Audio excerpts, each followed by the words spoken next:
Hello everyone, কি অবস্থা সবার? আশা করি সবাই ভালো আছেন। আমার হাতে আপনি ইবিএল ব্যাংকিংয়ের একটি ডুয়েল কারেন্সি কার্ড দেখতে পাচ্ছেন এবং একটি পাসপোর্ট দেখতে পাচ্ছেন। এই কার্ডটা মূলত ইবিএল-এর 365 ভিসা ডেবিট কার্ড। এই কার্ড দিয়ে গত সপ্তাহে আমরা একটা ওয়েবসাইট তৈরি করছি। আমাদের ওয়েবসাইটের নাম হইল abintellect.com। আপনি যদি এখনই গুগলে সার্চ করেন abintellect.com তাহলে আমাদের ওয়েবসাইট আপনার সামনে চলে আসবে। এখন একটা ওয়েবসাইট তৈরি করতে আপনার ওইখানে কি হোস্টিং এবং ডোমেইন কিনতে হয়, আপনারা সকলেই জানেন।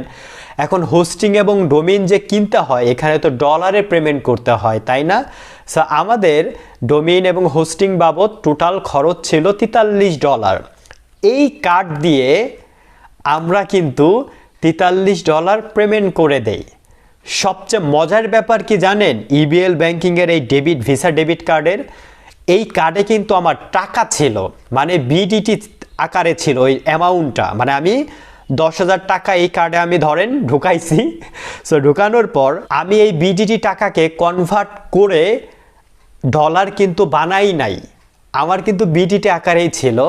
বাট ইবিএল ব্যাংকিংয়ের সবচেয়ে বড় সুবিধাটা এইখানে এই ডেবিট কার্ডের, সেটা হইলো পেমেন্ট করছি $43। ওই $43 যেই টাকাটা আসে বাংলাদেশি টাকায় মেবি 140-46 বা এইরকম 45 এইরকম টাকা আসে। সো ওই টাকাটা আমার এই অ্যাকাউন্ট থেকে কেটে নিয়ে গেছে, পেমেন্ট হয়েছে কিন্তু ডলারে।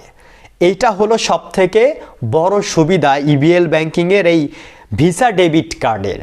সো এখন আমি ধরেন ফেসবুকে অ্যাড রান করবো, বা আপনারা যেটাকে বুস্ট বলেন, বুস্ট করব, তাই না? নিজের ব্যবসা নিজেই বুস্ট করব। ওই বুস্টও আমি এই কার্ড দিয়ে করতে পারবো। এই কার্ডের ভিতরে আমার ডলার কনভার্ট করতে হবে না। এই কার্ডে বিডিটি টাকা থাকলেই আমি ওইখানে বুস্ট বা অ্যাড রান করতে পারবো। কিন্তু এই যে পাসপোর্টটা দেখাইলাম না, আমাদের পাসপোর্ট, এই পাসপোর্টে কিন্তু আপনার ডলার এন্ডোসমেন্ট করতে হয়।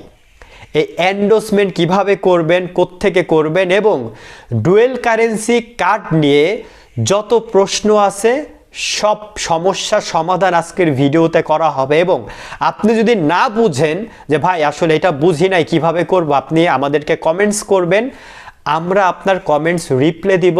প্রয়োজন হয় আমরা ওইখানে ইনফরমেশন দিব যে এভাবে কাজ করেন, আপনি ডুয়েল কারেন্সি কার্ড পেয়ে যাবেন। এখন ডুয়েল কারেন্সি কার্ড কেন দরকার আপনারা সকলেই জানেন। যার দরকার সে জানে কেন দরকার। ইন্টারন্যাশনাল মার্কেট থেকে কোনো কিছু কিনতে হইলে, আপনি অনলাইনে কার্যক্রম করতে চাইলে, ক্যারিয়ার গড়তে চাইলে ডুয়েল কারেন্সি কার্ড ছাড়া আপনি এক পাও আগাতে পারবেন না। আপনি সব জায়গায়, মানে ম্যাক্সিমাম জায়গায় না আটকাই যাবেন। এই কার্ড আপনার পুরো জীবন সহজ করে দিবে। আসেন এখন ডুয়েল কারেন্সি কার্ড আমি কিভাবে পাইলাম, এত সুন্দর একটি কার্ড। আমি প্রথমত হইল আমাদের জেলায়, আমরা প্রত্যেকটা জেলায় আমি চেষ্টা করছিলাম, মোটামুটি ডাচ বাংলা ব্যাংকে গেছি। আমি বলছি না কোনো ব্যাংকই খারাপ, এটা বলছি না। ডাচ বাংলায় ব্যাংকে গেছি, যাওয়ার পর আমি তথ্য নেওয়ার চেষ্টা করছি যে ভাই আমার একটা ডুয়েল কারেন্সি কার্ড দরকার, সো আমার কী কী লাগবে। তারা তাদের রিকোয়ারমেন্টের কথা বললো। সব ব্যাংকে মোটামুটি সিমিলার রিকোয়ারমেন্টের কথা বলে। আপনার যেই ব্যাংক ভালো লাগে আপনি ওই ব্যাংকেই যাবেন। আমি সিটি ব্যাংকে গেছি, আমি ইসলামী ব্যাংকে গেছি। ইসলামী ব্যাংকে অনেকেই করেন মাস্টার কার্ড, ওরা এটাকে বলে। আর একটা কথা, ডুয়েল কারেন্সি কার্ড কিন্তু এক একটা নাম হয় এক একটা ব্যাংকের। যেমন সিটি ব্যাংকে আছে আমেরিকান এক্সপ্রেস, মেবি ইসলামী ব্যাংকে মাস্টার কার্ড, এবং ইবিএল ব্যাংকে প্রিপেড কার্ডও আছে, ক্রেডিট কার্ডেও তারা দিতে পারে, এবং এই যে ডেবিট কার্ড। সো এক একটা ব্যাংকের নাম ওই কার্ডের এক এক হয়, বাট বেসিক্যালি হইল আপনার ওই কার্ডটা ডুয়েল কারেন্সি করা কিনা এইটা হলো ইম্পর্টেন্ট। নাম যেটাই হোক, ডেবিট কার্ড হোক, ক্রেডিট কার্ড হোক, আর মাস্টার কার্ড হোক, আর হলো আমেরিকান এক্সপ্রেস হোক, নাম নিয়ে তো কনফিউশন গেল। নাম কোনো বিষয় না, আপনার কার্ড ডুয়েল কারেন্সি এনেবল কিনা এটাই ইম্পর্টেন্ট। নাম যেটাই হোক, ডেবিট কার্ড হোক আর ক্রেডিট কার্ড হোক, এটা নাম গেল। সো পরবর্তীতে আমি ইউসিবি ব্যাংকে গেছি, পরবর্তীতে আমি আইএফআইসি ব্যাংকে গেছি, পরবর্তীতে আমি আরেকটা ব্যাংক ছিল, মেবি আমার নামটা এখন মনে পড়ছে, ব্র্যাক ব্যাংকে গেছি, এবং সর্বশেষে আমি ইবিএল ব্যাংকে যাই। এখন প্রত্যেকটা ব্যাংকে না আপনার রিকোয়ারমেন্ট দেয়, বিভিন্ন বিষয় কথাবার্তা বলে, বাট আমার কাছে মনে হয়েছে যে ইবিএল ব্যাংকে আমার জন্য পারফেক্ট। আমি ব্যক্তিগতভাবে, এখানে একটা কারণ আছে, আপনাকে বলবো। প্রথম কাজ আপনার, সেই কাজটা হইল আপনি ইবিএল ব্যাংক থেকেও নিতে পারেন, ইসলামী ব্যাংক থেকেও নিতে পারেন, ব্র্যাক ব্যাংক থেকেও নিতে পারেন, রাজবাংলা ব্যাংক থেকেও নিতে পারেন। মোটামুটি সার্ভিস সব জায়গা মোটামুটি সিমিলার দেওয়ার চেষ্টা করে, কিন্তু আপনার যার যেটা পছন্দ। এখন আমার যেহেতু ইবিএল পছন্দ, সো ইবিএল আমার কাছে মনে হয়েছে ব্যাপারগুলো খুব ইজি, এরা আসলে তথ্যগুলো খুব ইজিভাবে দেয়, এর জন্য আমি ইবিএলে গিয়েছিলাম। এখানে আপনি যেই কাজটা করবেন, ধরেন এখন আপনার ডুয়েল কারেন্সি কার্ড দরকার, প্রথমে আপনার যেই জিনিসটা করতে হবে সেটা হলো পাসপোর্ট করতে হবে। এখন পাসপোর্ট করা কিন্তু খুব ইজি। আমি এই পাসপোর্টটা 5,750 টাকা দিয়ে করছিলাম, আমি কিন্তু 1 টাকাও এক্সট্রা দেই নাই। আমি আমার ফ্রেন্ড কম্পিউটারে কাজ করে ওর এখানে গেলাম, আমার এনআইডি কার্ড নিয়ে গেলাম, আমার একাডেমিক কোয়ালিফিকেশনের যে সার্টিফিকেট ওইগুলো পরবর্তীতে লাগে, পেমেন্ট করে দিল 5,750। ওই কাগজপাতি, নাগরিক সনদপত্র, এই কিছু কিছু কাগজ লাগে, যেমন বাম আবার এনআইডির ফটোকপি, এগুলো তো আপনি কম্পিউটারের দোকানে গেলে বলে দিবে, আমি বলছি না। সো সব কাগজপাতি রেডি কইরা আমি আমাদের আঞ্চলিক যে পাসপোর্ট অফিস সেখানে যাই, যাওয়ার পর জমা দেই, অ্যান্ড 20 দিন সময় লাগে, আমার হাতে পাসপোর্টটা চলে আসে। পাসপোর্ট আপনার জীবনকে আরও সহজ করে দিবে। সো এখন বলতে পারেন যে ভাই আমার তো পাসপোর্ট নাই, তো আমি এখন পাসপোর্ট করার টাকাও নাই, সো আমি কি করতে পারি? এখন আপনি আপনার ফ্যামিলির কারো না কারো পাসপোর্ট অবশ্যই আছে, আপনার রিলেটিভস মানে খুব ক্লোজ যারা, তাদের মধ্যে কাজিন টাজিন এমন অনেকেই আছে যাদের পাসপোর্ট অবশ্যই আছে। ওই পাসপোর্টটা মাথায় রাখলেন যে হ্যাঁ আমার পাসপোর্ট নাই, বাট আমার ফ্যামিলির কারো পাসপোর্ট আছে, গেল পাসপোর্টের মূল কাহিনীটা গেল। এখন আরেকটা যে এডিশনাল বিষয় আপনাদের সাথে যোগ করব, আপনি না একা ব্যাংক, আপনি কোনো একটা ব্যাংক সিলেক্ট করবেন প্রথমে, যে আপনি কোন ব্যাংকে মূলত ডুয়েল কারেন্সি ওই ব্যাংক থেকে কার্ডটা নেবেন, কোন ব্যাংক থেকে নেবেন। ওই ব্যাংকটা সিলেক্ট করার পর আপনি খুঁজবেন ওই ব্যাংকে আপনার পরিচিত কারো অ্যাকাউন্ট আছে কিনা, ওই ব্যাংকে লেনদেন এমন কেউ করে কিনা। কেন বলতেছে বলেন তো? আমি যে ইবিএল ব্যাংকে গেছিলাম, আমার একটা বড় ভাই ছিল, তার রেফারেন্সে আমি গেছিলাম, এর জন্যই না তার ওই তথ্যটা আমাকে খুব ইজিভাবে দিছে। বাট আদার্স যে ব্যাংকগুলো, আমি কিন্তু ওই ব্যাংকে আমি কারো রেফারেন্সে গেছিলাম না, ওই ব্যাংকে না কেমন যেন তথ্যগুলো একটু কমপ্লেক্স করে ফেলে তারা, কারণ তারা আমাকে পার্সোনালি চিনে না। যখন আমি কারো রেফারেন্সে গেছি আমার জন্য বিষয়টা তখন আরও ইজি হয়, তারা তখন আমাকে তথ্যগুলো খুব ইজিভাবে দিচ্ছে। সো আপনার প্রথম কাজ হলো পাসপোর্ট গেল। দ্বিতীয় কাজ হলো আপনি যেই ব্যাংক সিলেক্ট করবেন, ইবিএল হইতে পারে, আপনার ব্র্যাক ব্যাংক হইতে পারে, ভালো সার্ভিস দেয়, আপনার সিটি ব্যাংক হইতে পারে, ভালো সার্ভিস দেয়, এই সমস্ত প্রাইভেট ব্যাংকে যাবেন। যাওয়ার আগে ওই ব্যাংকে কোনো পরিচিত কেউ আছে কিনা আপনি ফেসবুকে একটা পোস্ট দিবেন যে ভাই সিটি ব্যাংকে কেউ পরিচিত কেউ আছে কিনা আমার ফেসবুকে বা আমার আত্মীয় স্বজনের মধ্যে। সো ধরেন আত্মীয় স্বজনের মধ্যে আপনার পরিচিত আছে, আপনাকে অবশ্যই কমেন্টস করে জানাবে যে আমি আছি, তার রেফারেন্সে আপনি ব্যাংকে যাবেন। ব্যাংকে যাওয়ার পর আপনার লাগবে কি? Dual currency card. ব্যাংকে আপনার যদি পাসপোর্ট থাকে তাহলে অনেক ভালো, আপনি পাসপোর্টটা নিয়ে যাবেন, নিয়ে যাওয়ার পর বলবেন ভাই আমি একটি ডুয়েল কারেন্সি কার্ড করতে চাই, ইন্টারন্যাশনালি আমার পেমেন্ট করতে হয়, বা আমি আন্তর্জাতিক বাজার থেকে কোনো কিছু কেনাকাটা করতে চাই, ওইখানে তো ডলারের পেমেন্ট করতে হয়, এর জন্য আমার একটা ডুয়েল কারেন্সি কার্ড দরকার। ব্যাস, আপনি কিন্তু মোটামুটি আপনি তাকে বলে দিয়েছেন যে আপনার আসলে প্রয়োজনটা কি, খুবই প্রফেশনাল ওয়েতে কিন্তু আপনি বলছেন। বলার পর ওই ব্যাংকার আপনাকে বলবে আচ্ছা ঠিক আছে কোনো সমস্যা নাই, কয়েকটা ডকুমেন্টস লাগে। প্রথমত হলো আপনার এনআইডি কার্ডের একটা ফটোকপি লাগে, আপনার বাবার আপনার নমিনি যে থাকবে তার এনআইডি কার্ডের একটা ফটোকপি, এবং আপনার 2 কপি ছবি, নমিনির মেবি 1 কপি ছবি লাগে। সো এই ছবিগুলো আপনাকে আনতে বলবে, আনার পর বলবে যে আপনি কি আমাদের ব্যাংকে একটা অ্যাকাউন্ট করতে চান, বা যে কোনো একটা নর্মাল অ্যাকাউন্ট আপনি করতে চান। সো আমার রিকমেন্ড হলো যে আপনি চাইলে করতে পারেন, কারণ করাটা খুব ইম্পর্টেন্ট। যদি আপনার ব্যাংক অ্যাকাউন্ট না থাকে সেই ক্ষেত্রে কি হয় যে আপনার জন্য গুড কমিউনিকেশন তৈরি হয়। সো আপনি বললেন আচ্ছা হ্যাঁ আমি একটা অ্যাকাউন্ট করতে চাই, অ্যাকাউন্টের জন্য হয়তো বা কিছু খরচ দিতে পারে, আবার অনেক যে ফ্রি অ্যাকাউন্টও করে।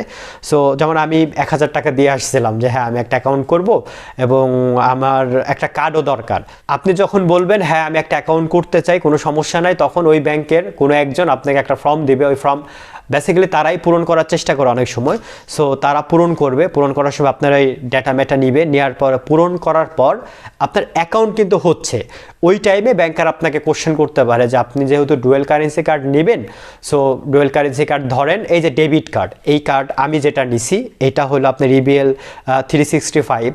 সো এই visa card, so visa debit মোটামুটি সবই কিন্তু এক, এগুলা মানে পেঁচানোর কিছু নাই, সবই এক।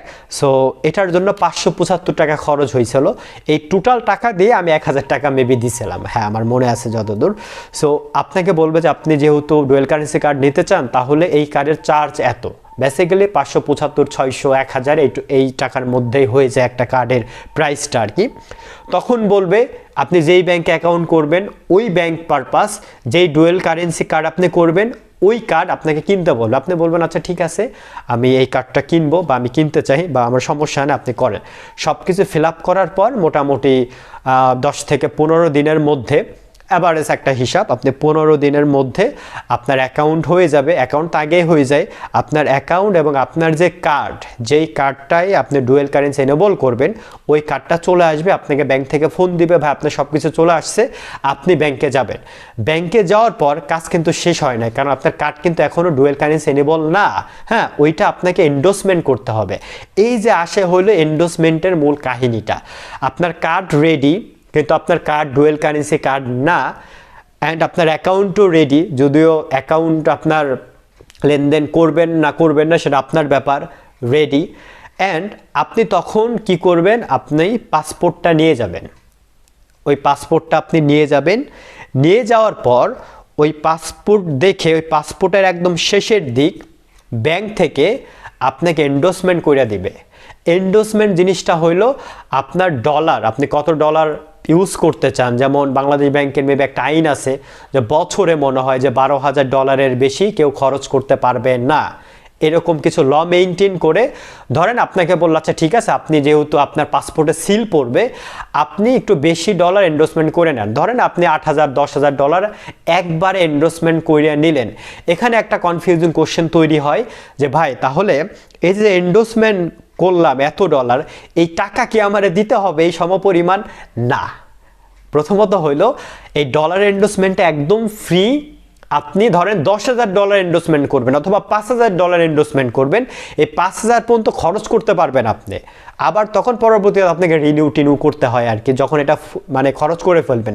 5,000 ডলার কি কম? তাও যারা আসলে কাজ করে তাদের জন্য তো খুবই কম। সো মূলত এই ডলার এন্ডোর্সমেন্ট করাটা ফ্রি। আপনাকে বলবে কত ডলার এন্ডোর্সমেন্ট করবেন, আপনি একটু বেশি করে বলে দেবেন 8,000 ডলার, 10,000 ডলার বা 7,000 ডলার আমি এন্ডোর্সমেন্ট করব বলে দিলেন, তারা আপনাকে ওই ডলার এন্ডোর্সমেন্ট করে দিবে।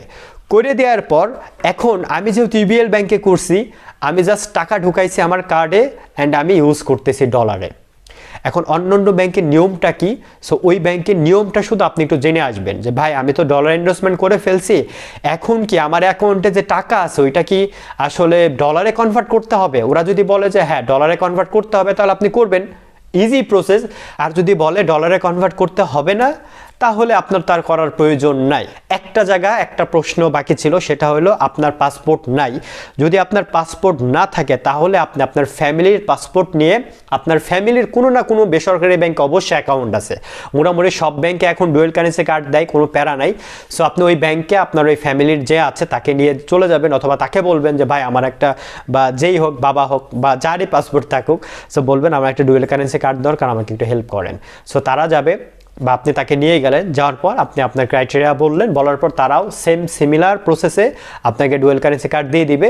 তখন ওই কার্ডটা আপনি ইউজ করবেন, মানে আপনার ফ্যামিলির বা আপনার আত্মীয় স্বজনের তার থ্রুতে আপনি ইউজ করতে পারবেন, কোনো সমস্যা নাই। এই হইল মূলত ডুয়েল কারেন্সি কার্ডের যত ব্যাপার।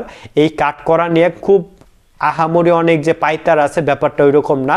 আপনি এখন কাজগুলা করলেই মানে মোটামুটি বোঝা যাবেন, এটা নিয়ে কনফিউজড হওয়ার কিছু নাই, এত প্যারা খাওয়ার কিছু নাই। সহজ হিসাব। আমরা যদি এই এত বড় ভিডিও, এই ভিডিওর যদি আমরা মোরাল অফ দি স্টোরি করি, আপনার একটা ডুয়েল কারেন্সি কার্ড দরকার, আপনার পরিচিত এমন কেউ কোনো যদি ব্যাংকে অ্যাকাউন্ট থাকে বা তার সাথে যদি লেনদেন হয়, ওই ব্যাংকে যদি সম্পর্ক তার ভালো হয়, ওইরকম একটা প্রাইভেট ব্যাংক, ইবিএল হতে পারে, সিটি ব্যাংক হতে পারে, ধরেন সিটি ব্যাংকে আপনার কোনো পরিচিত, তা ওইখানে তার সাথে ভালো সম্পর্ক, আপনি তার রেফারেন্সে সিটি ব্যাংকে যাবেন, যাওয়ার পর বলবেন আমার একটা ডুয়েল কারেন্সি কার্ড দরকার। তারা আপনাকে সব ক্রাইটেরিয়া বলবে, বেশি ক্রাইটেরিয়া নাই, বলার পর আপনাকে সব প্রসেস দেখাই দিবে। দেখানোর পর আপনি পাসপোর্ট নিয়ে এন্ডোর্সমেন্ট করবেন। ইনভেস্টমেন্ট করলেন, করার পর যদি বলে যে আপনার ওইটা কনভার্ট করতে হবে, করলেন। আর যদি না বলে তাহলে তার কোনো প্যারাই নেই, দেন আপনি তখন ইজিলি কার্ড ইউজ করতে পারবেন, কোনো ব্যাপারই না।